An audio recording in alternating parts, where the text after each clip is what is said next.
Saw a couple recent interviews with Deontay Wilder recently, and he said something that had me thinking. He's still on the catching a body thing, but he said something interesting. He said boxing is the only sport where you train. You know, in other sports you practice. He said when you train, that means you train to unalive somebody.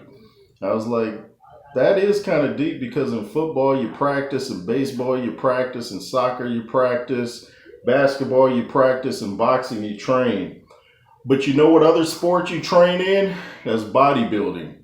And nobody tries to unalive somebody in bodybuilding. But it was something to make you think.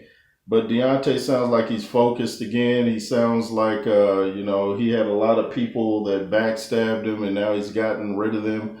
Don't know who he's referring to. We'll see if Malik Scott is still in the corner. I don't know how Deontay felt about Malik Scott going over to Zhang before he went to Wilder when Wilder got stopped by Zhang. So that might be what he's talking about, with the betrayal and stuff like that. Because personally, I would have had a problem with that. I would have pulled him in the locker room and been like, what's up with that? Why did Mark Breland get the harsh treatment in the locker room after the fight with Fury? But this dude, Malik Scott, gets a hall pass.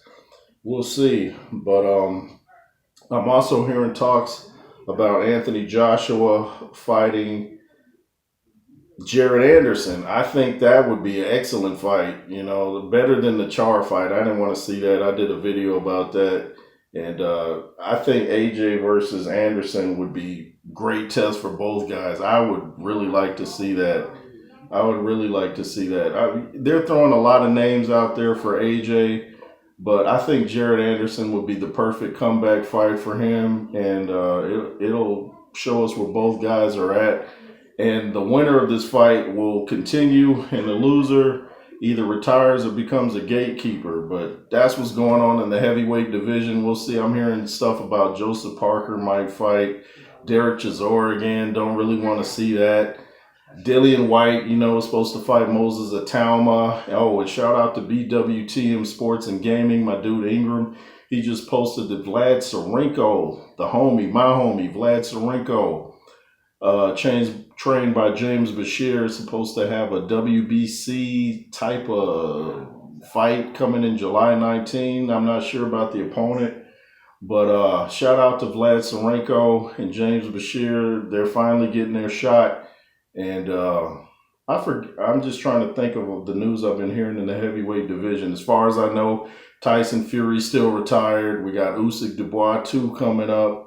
But there was another name being thrown out there for Anthony Joshua. I forget what the name was. It wasn't F.A. Ajagba. It wasn't Bacoli. If you remember, put it in the comments. But I think Jared Anderson, like I said, and AJ is a good test for both. The jab's going to really need to be pronounced for both guys in this fight. Somebody's going to have to establish the jab and establish it quickly in order to, impose their will, so to speak. Anyway, that's all the heavyweight news I got for now. If you want to become a member, hit the join button below, bronze, silver, and gold. The backup platform at WJ. The Cash App $JRoos33, the Instagram, the J Roos Theory. Thanks for watching, and LSR forever. Be fearless. Yay.